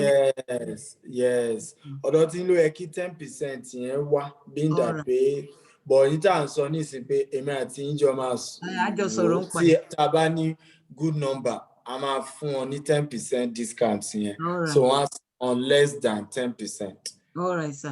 Whatever way tá a bá lè compensate yẹn a máa wò yẹn. All right, sir. But kọ́ máa sọ fún other people ni mò ń sọ kọ́ máa di pé yẹn máa wá di another issue internal. Ẹ ṣé mo dúpẹ́ sir. Ẹnìkan náà ń rè ìsọwọ́ ń bí Elizabeth Adékọ̀yà ṣe wà ń bẹ̀. Ẹ káàsán sá orúkọ mi ni Elizabeth UK mo ti ń pè mo fẹ́ bèrè nípa ilé Dubai yẹn torí a máa aṣọ ní dé ní Dubai dáadáa ṣé mortgage ni how many years náà máa fi san then nǹkan tí mo fẹ́ bèrè nìyẹn. So ti Dubai mo ti sọ yẹn lé àbóyá ti join wa gbà yẹn mọ̀ pé bọ́jẹ̀tì ni ó máa ń dá fún ọ̀rọ̀ Dubai but yes ẹ lè ṣe mortgage in Dubai wọ́n ń ṣe mortgage 5 years in Dubai 4 years 3 years àwọn míì ṣe 5 years mi ò tí gbọ́ bóyá 20 30 ó possible ẹ mọ̀ pé different developer ló ní policy tiwọn. But the typical one tó ń ṣe bí by ní 3-5 years typically. Ẹlòmíì ṣe jù bẹ́ẹ̀ lọ. But that's the typical pattern. So it depends on your budget, depend on now the company tí wọ́n bá fẹ́ ra property wọn. Ìyẹn jẹ́ ní ìkejì 20% ní ẹ gbọ́dọ̀ deposit, even tẹ́ bá fẹ́ ṣe mortgage ẹ gbọ́dọ̀ san ti 20%. Tẹ́ bá ti wá san 20% yẹn, ìgbà yẹn ni ẹ máa qualify, lẹ lè qualify for any of the mortgages tó wà available. Ṣé àwọn pé banks ló máa handle mortgage, right? So but ẹ gbọ́dọ̀ san 20% of the value of the property. So máa ń sọ fáwọn èèyàn wa pé kan tó bá fẹ́ ra lẹ̀ Dubai wọ́n gbọ́dọ̀ wà transparent. Èmi mọ̀ pé yes, tá bá ra nǹkan Nigeria, I mean Africans generally, a máa wà a bit secretive, right? So èèyàn kan lè bí ilé ìpè ló lẹ ní àwọn nínú ìwọ ni kò sọ iye tó fẹ́ wọ́n kò sọ iye tó ń ta nǹkan. But ní Dubai ó yàtọ̀. Ẹ̀yin lẹ máa sọ pé iye báyìí ni mo ní o. Iṣẹ́ tí wà ní ká wá bá yín wá nǹkan tó work towards inter nìyẹn. Àbọ̀rọ̀ mi, for example, a ní mo ṣàlàyé earlier woman kan tá a show property kan tí kan náà company wa ń ta Tiger, EJEKARIGBO wọ́n ṣe fídíò yẹn. Company yẹn dẹ̀ sọ iye kíní ẹ̀, bóyá màmá yẹn ò gbọ́ ohun tó ń sọ. Wọ́n ṣàgbọ́ tó ń sọ pé $2,000 for booking. Wọ́n ṣàní èló ní 20%, mo dẹ̀ sọ fún wọn is about $36,000 ẹ gbọ́dọ̀ san, ẹ dẹ̀ ní 2 weeks láti san. Bí màmá ṣe ní no, but I heard $2,000 is what I'm dropping. 2,000 yẹn wo booking lára 36,000. Ṣé rí nísìn? So obviously she cannot afford property yẹn. Àbọ̀rọ̀ mi ò yé nísìn. But she shouldn't then conclude pé àwọn ò lè afford any property in Dubai. Àwọn ní kàn sọ iye báyìí ni mo ní cash, mo ní $20,000 kan tó wà available ní ìsìn o, property wo ni mo lè rí. So àwa la máa wá property tó yẹ pé initial deposit yẹn o $20,000 tán nìyẹn ni ó máa cover, so that yòókù wọ́n máa fi mortgage wọ́n fi gbé. But ṣé wọn bí tí wọ́n bá open up fún wa bẹ́ẹ̀ yẹn, àbọ̀rọ̀ mi ò yé mà, gbogbo ibi tá a máa fi hàn wọ́n kò ní work towards their budget. At the end of the day, wọ́n á kàn conclude pé mi ò lè afford ilẹ̀ Dubai. And bí mo ṣe sọ, most àwọn ilẹ̀ tá a lè fi hàn yín and àwọn property tá a lè fi hàn yín, àtàdé máa ṣe flyer àwọn tó máa jáde ní wíìkì, à ń ṣe flyer lọ́wọ́lọ́wọ́ tó máa jáde wíìkì. Àwọn property tó yẹ pé wọn ò tí parí ẹ̀, right? Ó sì máa wà completed in 2024, 2025, 2026, 2023. Ẹlòmíì dẹ̀ ni ó fẹ́ property tó lè get immediately. So irú wọn kọ́kàn sọ budget wọn fún wa. Àwa la máa bá wọn wá property tó fit budget wọn, a dẹ̀ máa gbé fún wọn. So ìdí tí mo fi sọ pé Dubai yàtọ̀ sí Nàìjíríà ni. Nàìjíríà nísìn flyer wà fún gbogbo tàǹtà.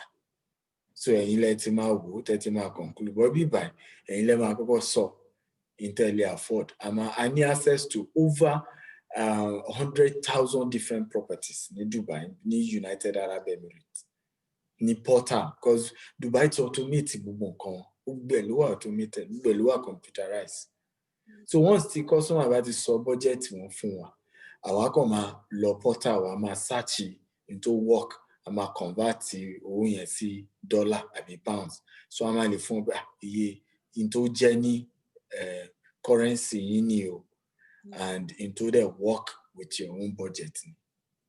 Because there's no way talewa máa ṣe flyer 100,000 properties.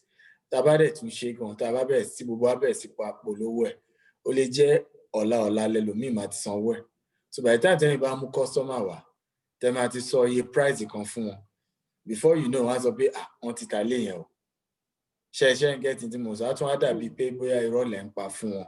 Àbí so ọ̀rọ̀ Dubai tó bá jẹ́ ilé tán ti kọ́ tán, kéèyàn san budget ẹ̀. It's as at that time tó sọ budget ẹ̀ la máa bá check-in tó wà available as at that time. Tóun náà bá dẹ̀ lówó tó dẹ̀ lè tètè san, á secure. but tí o bá ní gbogbo owó ẹ̀ at some point ẹlòmíì ti lè ra property so bọ́rọ̀ Dubai market ṣe rí ni. Ẹ jọ̀ọ́ ẹ má bínú sá, mo fẹ́ tún béèrè kan, ṣé èèyàn lè fi rent? Bẹ́ẹ̀ni, àwa gan fúnra ra wa máa ń bá àwọn tó bá ra property Dubai through wa, a máa ń bá wọn rent it out. You know, a máa bá wọn manage it, a máa bá wọn rent it out. So one of the advantage Dubai tún nìyẹn pé company mi, once ẹ bá ti san 20% yẹn, ẹ lè bẹ̀rẹ̀ sí ìyẹn tó bá jẹ́ pé wọ́n ti kọ́lé yẹn tán.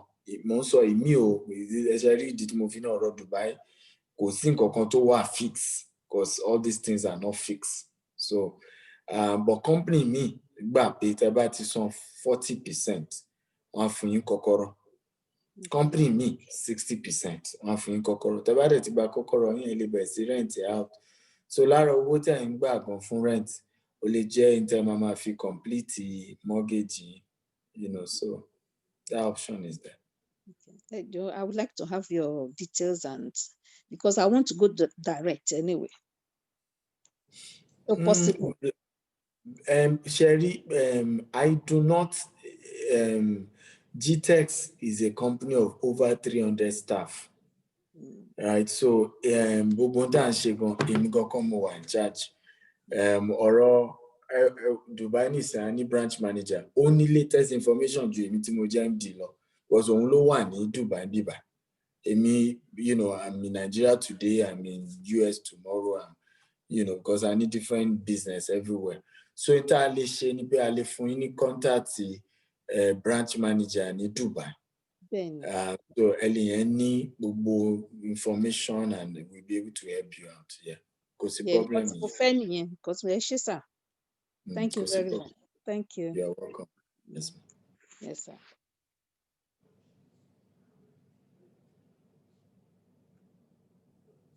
Ó dàbí pé ẹnìkan ń sọ lẹ́ẹ̀kan nínú ìbéèrè tí màdàmú tó ń sọ̀rọ̀ tó ń tí wọ́n ní wọ́n sọ nípa mortgage. Ṣé mortgage tó bá fẹ́ san fún 5 years yẹn sà? Ṣé ó máa ní year tó máa fún wọn kọ́rọ́ nàbí ẹni pé 5 years náà ṣe fi sanwó ẹ̀ tán? Ṣé ó máa ní percentage gẹ́gẹ́ bẹ́ẹ̀ ṣe sọ tó ń gbọ́dọ̀ san tó máa fi fún wọn kọ́kọ́rọ́?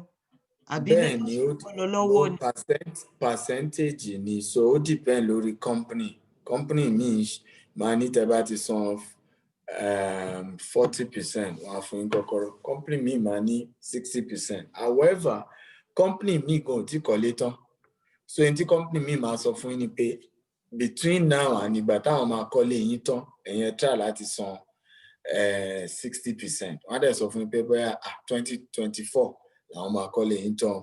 Èmi á sọ fún yín pé 2025, èmi á sọ fún yín pé 2023 lòun máa kọ́lé yín tán. But between now and that time, ẹ̀yin make sure pé ẹ ti san 60% yín tán. Then once tó bá ti wá kọ́ tán, ẹ ní about just few months láti fi san the remaining 40%. Kẹ̀dẹ̀ gba kọ́kọ́rọ́ yín. So kìíní yẹn ṣe rí ara ìdí tí mo fi sọ pé ọ̀rọ̀ Dubai wà cast in stone. You know, so it's always, you know, each case is a case by case thing. Nigeria ni a mọ̀ pé yes, everything is almost cast in stone. But Dubai, it depends on the developer. It depends also on the project. Developer mi gan money policy pay they bá san 40%.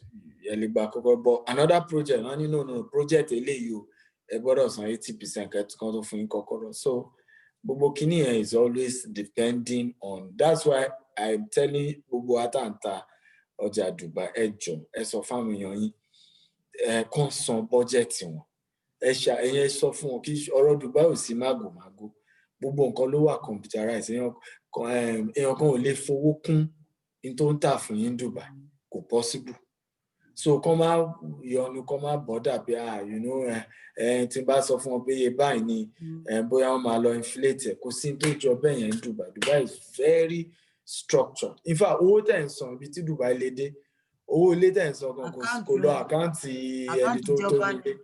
Àkáǹtì ìjọba ló ń lọ, ìjọba ló wá máa release owó fún ẹni tó ń kọ́lé.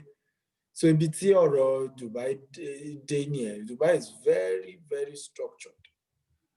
So káwọn èèyàn wa kàn fọkàn balẹ̀ kàn mọ̀ pé ó yàtọ̀ because tá a bá fẹ́ fi approach tá a máa ń lò fún property Nigeria ṣe ti Dubai ní rí nǹkan kan tà because a dẹ̀ tún máa fún wa lórúkọ tí ò dáa ni because ẹ máa ti sọ fún customer pé iye báyìí ni property kẹ́ tó tún mọ̀ property yẹn gan ẹlòmíì ti rà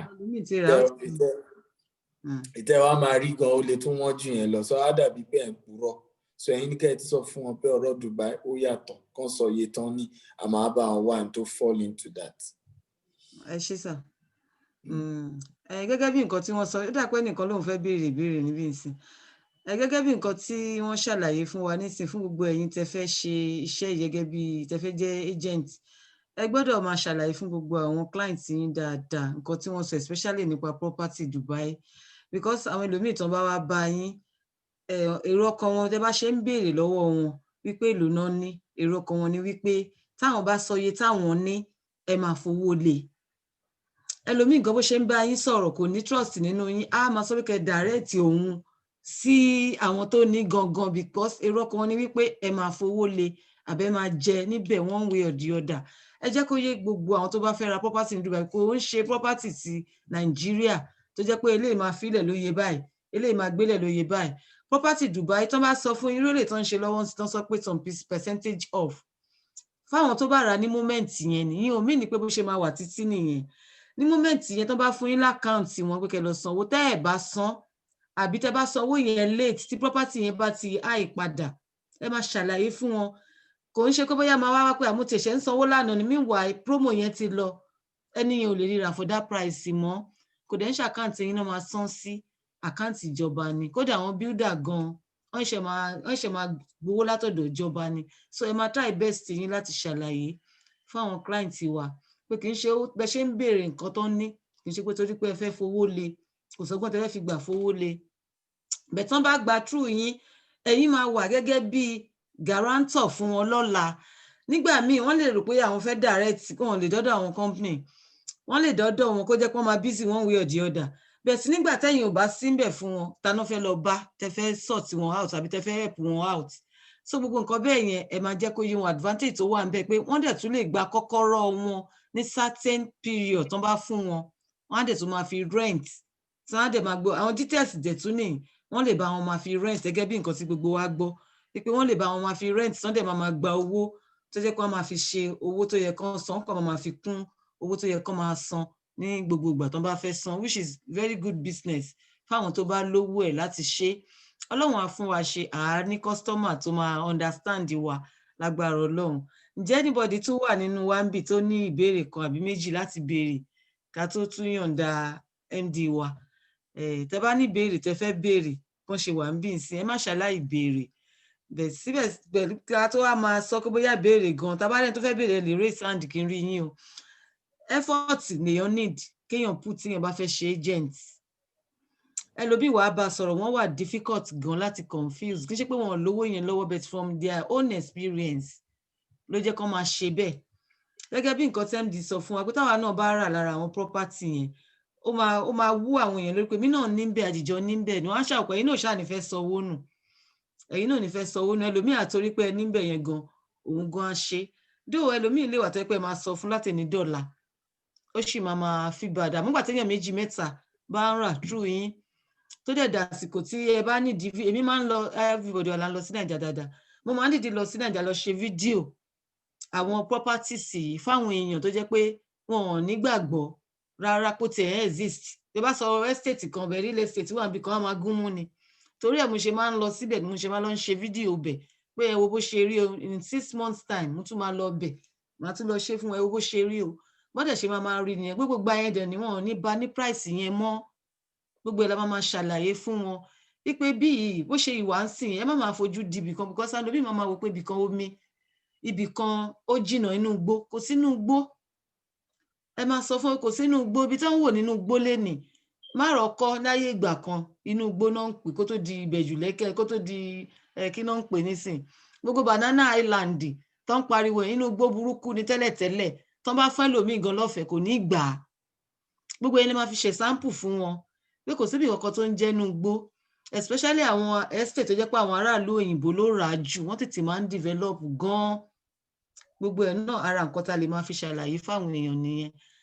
A dúpẹ́ lọ́wọ́ Dr. Stephen tó fún wa ní opportunity tán fún wa lénìí, inú wa dẹ̀ dùn, a appreciate wọn gan. Bẹ́ẹ̀ fún gbogbo ẹ̀yin tẹ́ bá ní ìbéèrè míì láti béèrè bóyá lẹ́yìn ibi tá a wà yìí, tẹ́ bá béèrè lọ́wọ́ mi tí ò bá yé mi, màá contact wọn because wọ́n máa ń busy o. I want to talk to Dr. Stephen. I want to go direct to him. Irọ́ ló wà ń bẹ̀ o. Lè rí wọn go direct sí o. Wọ́n máa introduce sí sáwọn èèyàn náà tó máa attend sí yín ni because wọ́n máa ń busy gan, kì í ṣe pé wọ́n fi ṣakọ ọ̀nà ló pọ̀. So a dúpẹ́ kan fún wa ní opportunity ti lé ní. Ẹ ṣé gan sir. You're welcome, ma. So congratulations to everybody. We pray that. Ẹnìkan ń náwó bí Aminat Adébọ́lá.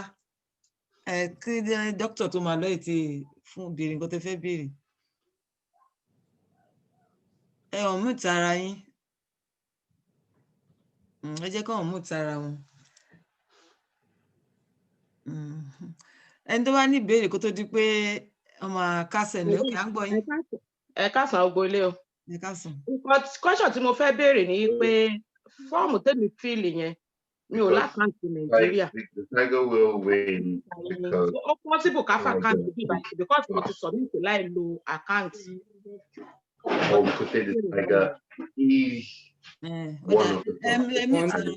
Ẹmí ìtara yín ọ̀kan ṣẹlẹ̀ mú tẹ̀lé tó ń sọ̀rọ̀. Mo ti. No, ẹ̀yin kọ́ ó léèyàn kan lọ́dọ̀ wọn ni. Ṣé TV yín wà on? Yeah. Ẹ pa TV yín ẹ jọ̀ọ́. Okay. Yes, correct. Ó dà, à ń gbọ́ ẹ dá wọn lóhùn sà. Ó dà kan ti mute ara wọn. Okay, so the reality ni pé ṣe mọ̀ pé owó tí even for Nigeria owó tí ẹ pé náírà làwọn èèyàn san náírà náà la lè credit yín.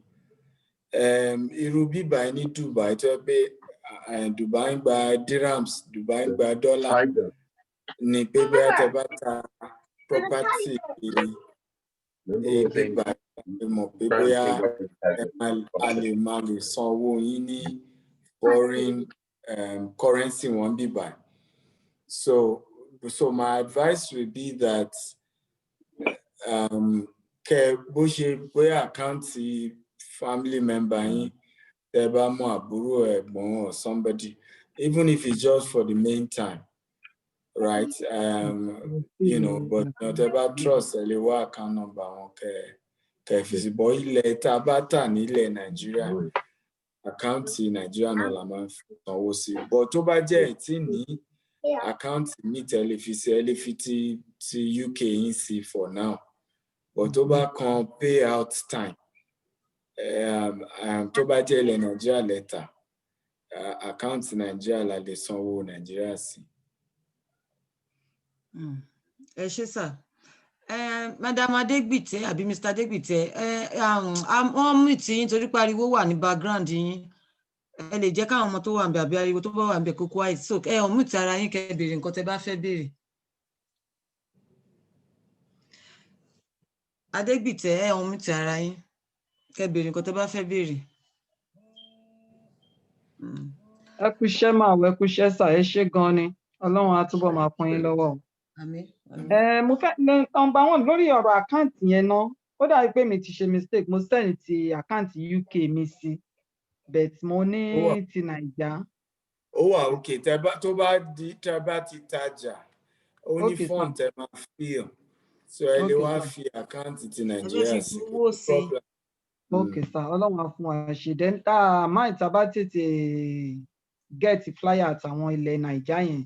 Torí yẹn gan mo fi ẹ bèrè ń group.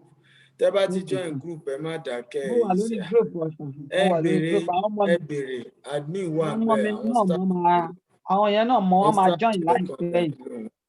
Àwọn staff tó yẹ kó dání lóhùn wà bẹ́ẹ̀. So ẹ bi wọ́n léèrè pé please I need flyer for the estate. Wọ́n post ẹ. Okay sir. Ẹ ṣé gan ni Ọlọ́run á fún wa ṣe. Àmín Ọlọ́run. Iṣẹ́ wa jẹ́ máa gbá wa o. Àmín. Ṣé ẹ jẹ́ ká gbọ́ ẹ kú ètò o. Ẹ ṣé mà. ṣáré ní tó tún ní béèrè nínú wa kí MD tó bá wa sọ àwọn nǹkan tó fẹ́ bá wa sọ. Ẹ ṣé sà, à ń gbọ́ yín sà, dá pé kò sí béèrè for now. Okay ma, so congratulations fún gbogbo wa. Tàbí èèyàn kan sọ̀rọ̀. Multi-mute. Okay, Monica, congratulations to everyone because like play, no, be EJEKARIGBO ṣe bẹ̀rẹ̀ ní some months ago, and we thank God for Ntọ́lọ́run ti ṣe fún, and we pray that you will be the next. It's my advice to and pay sùúrù ní ọ̀rọ̀ àǹtalẹ̀. Yeah, come on, go ahead. Sùúrù ní ọ̀rọ̀ àǹta ilẹ̀ property. Sùúrù la máa ní pẹ̀lú àwọn customer. Because ẹlòmíì gan bó ṣe máa béèrè question máa ń bíyàn nígbà mi, but sùúrù náà ní sùúrù lèèyàn fi ń ṣe. Then gbogbo àwọn social media wa ká post àwọn flyer yẹn, àwọn video yẹn, àwọn WhatsApp broadcast, àwọn atájá àgbàlagbà, àwọn ọmọ wa, ẹ sọ fún wọn kọ́kọ́ yín bẹ́ẹ̀ ṣe lè ṣe WhatsApp broadcast, so that through WhatsApp broadcast ẹ kàn máa spread gbogbo video picture yẹn sí gbogbo àwọn tẹ́ ẹ mọ̀. And àwọn ẹlòmíì náà tó jẹ́ worker in church, ẹ lè bí pastor ilé rẹ̀, mo ń talẹ̀ Nàìjíríà wọ̀ fún mi opportunity kí n address àwọn èèyàn wa ní mọ́ṣáláṣí náà, same thing. So every opportunity to meet people and to communicate to them is a good opportunity. But one thing tell me man so far when you pay, do not despise any opportunity to be a salesperson. Or see iṣẹ́ téèyàn ń ṣe ilé ayé yìí téèyàn lè make irú owó téèyàn lè make when you become a salesperson, or particularly tó bá kàn rọ property. Ẹlòmíì níṣẹ́ gidi wọ́n san $20,000. Yeah, go ahead. Ẹlòmíì níṣẹ́ gidi wọ́n san $20,000 every month. But $20,000 and they get as commission from just selling one Dubai property, or or 3 properties in Nigeria. So the reality is that either take it as a serious business that has a long way in helping us. And what's beautiful about this is that people need stress. Office on Loma take our clients in here on Tobago and Nigeria. No more site. So it's a share thing can flyer on. Interbamo náà tí ó bá rí lójú ẹ béèrè nínú community tẹ́ wà yẹn, ẹ béèrè my client is asking this question, I need admin to máa dá yín lóhùn, because kì í ṣe gbogbo ìgbà náà lẹ máa lè rí access EJEKARIGBO wọ́n busy or something, but nínú group yẹn àwọn èèyàn wà tán ti wà employed, iṣẹ́ tí wọ́n ní kàn dá yín lóhùn. So ẹ má tijú, ẹ kàn béèrè I have this question, I need this. But me, I will take 10 minutes, 20 minutes, got to download, but people will attend to you. So I wish everybody the best. It's a new year. It's going to be a year full of blessings, increase. Okay. God bless you. Bye-bye. Bye. Happy birthday in advance. Happy birthday in advance. Happy birthday. Thank you very much, sir. Thank you very much. Thank you, ma. Àrígbọ́ àmọ́ nọ́mbà yín o. +353. Ẹ dúró ná, UK làwa wà o. Ẹ kọ́lẹ̀ +353. Ẹ dúró ná mọ̀ pọ̀. +353 899. 54 60 21. Yeah, +353 899 5460. Torí WhatsApp ni the best. Ẹ drop message fún mi tí mi ò bá gbé aago, màá dá yín lóhùn. Mọ́bí èmi ní nọ́mbà lọ́wọ́ ní WhatsApp o, bá message yẹn mi ọmọ yín máa message yín dáadáa. Màá fún yín ní líǹkì, ẹ béèrè líǹkì, tẹ́ bá ti message mi sìn. Okay, my message yín sìn. Bí máa yẹ fill fọ́ọ̀mù mi tí máa yẹ join, so màá lè bẹ̀rẹ̀ iṣẹ́ mi. Ẹ béèrè líǹkì. Okay, ẹ kàn béèrè líǹkì ń bẹ̀. Okay. Lọ́wọ́ mi nínú message nínú WhatsApp máa jù sí ẹ wá register. Fún gbogbo ẹ̀yin tẹ́ ti register tẹ́lẹ̀tẹ́lẹ̀ tó jẹ́ pé kò sí account nínú nǹkan tẹ́ register kò mean. Nígbà tí àwọn customer bá wá tán bá rajà, àwọn customer máa fill form. ṣé ń gbọ́ mi gbogbo lé àwọn customer máa fíìlì fọ́ọ̀mù tán bá fíìlì fọ́ọ̀mù yẹn ẹ máa sọ fún pé kán kọ orúkọ yín síbẹ̀ tán bá níta ni rìfíárà ẹni kán kọ orúkọ yín sínú fọ́ọ̀mù yẹn àti rìfíárà kán dẹ̀ make sure pé wọ́n gba rìsíptì owó tán bá san kán fún yín ní rìsíptì nísìnyí tẹ́ fi máa sọ bẹ́ẹ̀ ni pé kẹ́ lè mọ̀ bóyá ti san owó kì í ṣe pé àwọn details ò ní rí details máa ti rówó lẹ́sẹ̀kẹsẹ̀ but wọ́n á lè sọ fún yín ẹ̀yin náà á lè follow ẹ̀ up láti gba commission yín ṣé yóò bá mi yé yín sìn tí èèyàn bá ralẹ̀ tó jẹ́ pé ó fẹ́ máa san díẹ̀díẹ̀ ká ló ralẹ̀ 5 million ó wá kọ́kọ́ san 1 million nísìn nínú 1 million yẹn tó máa fún yín ní 10% yín níbẹ̀ ni ẹlòmíì máa ń fi ilẹ̀ lóṣù kan oṣooṣù ló máa ń gbà irú èmi bẹ́ẹ̀ mi ṣe wà oṣooṣù ni máa ń gbà mi ò kí ń gba commission mi ní kọ́ máa san ní kéékèèké mo máa ń fi ilẹ̀ mo máa wá báyà káàkiri tó bá jẹ́ pé ọkàn náà mo rí tà lóṣù yẹn màá gba commission yẹn níparí oṣù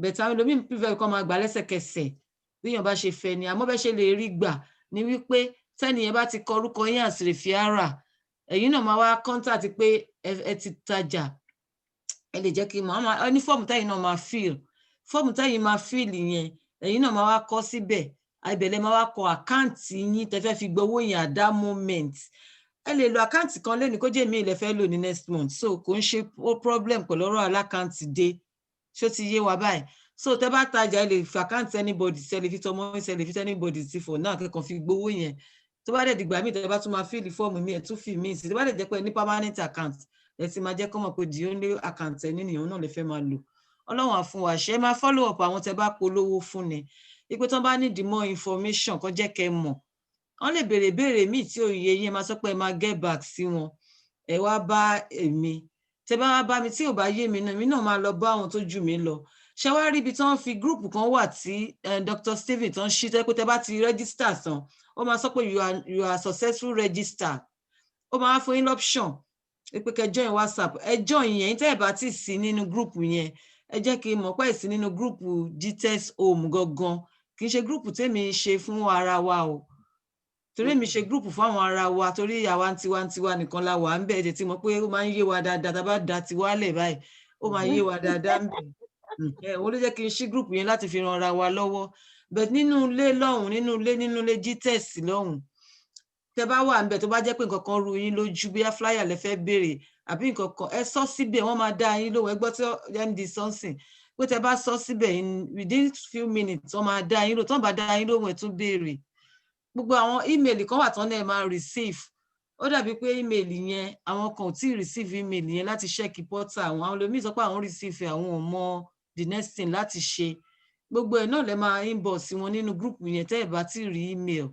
wọ́n máa ní kẹ́kọ̀ọ́ email yín kán send portal yín sí yín torí bẹ̀rẹ̀ tí máa rí ọjà tẹ́ àwọn èèyàn bá forúkọ yín ṣe rìfíárà ẹ máa rá àwọn tó rajà lórí orúkọ yín torí ìdí ìtẹ́ bá ń polówó fáwọn èèyàn ní kán máa kọ orúkọ yín as rìfíárà so that owó yín á lè wàhálà yín ò ní já sásán àníṣe lásán o àníṣe lásán lágbára Ọlọ́run ìgbìyànjú náà everybody kàn ń ṣe àdẹ̀mẹ́ni tó lè make ẹ̀ gan nídìí ẹ̀ kọ́lọ̀ jẹ́ kí gbogbo wa make ẹ̀ àwọn ẹlòmíín láwọn èèyàn ní sàkání wọn níbi iṣẹ́ wọn tó jẹ́ pé wọn ò mọ bó ṣe lè ṣe ẹ̀ ló ṣàárẹ̀ ni tó béèrè nǹkan ni. hello mo ń gbọ́ yín. nọ́mbà GTEX yẹn ń kọ ẹ̀ tí fún wa o. nọ́mbà GTEX kan náà máa fún yín ẹgbọ́n tó ń sọ lẹ́ẹ̀kan pé nọ́mbà àwọn kọ́ wọ́n máa refer yín sáwọn tó máa attend sí yín ni màá wá gẹ̀ẹ́tì nọ́mbà ẹni tó máa refer máa wá fún yín ṣó ti yé yín. ok ẹ ṣe mà. nǹkan tí máa ṣe àwọn ní nọ́mbà àwọn kọ́kọ́ wọn ò ní lè dá àwọn yín lóhùn bẹ̀tẹ̀ ẹni tó wà ní ìjáàjì yẹn wà á ní Zoom meeting pẹ̀lú èèyàn kan láti Dubai gangan ní ìjọ Sunday àwọn náà ní ilé tí mo ṣe fídíò ẹ̀ tí. time wo nìyẹn.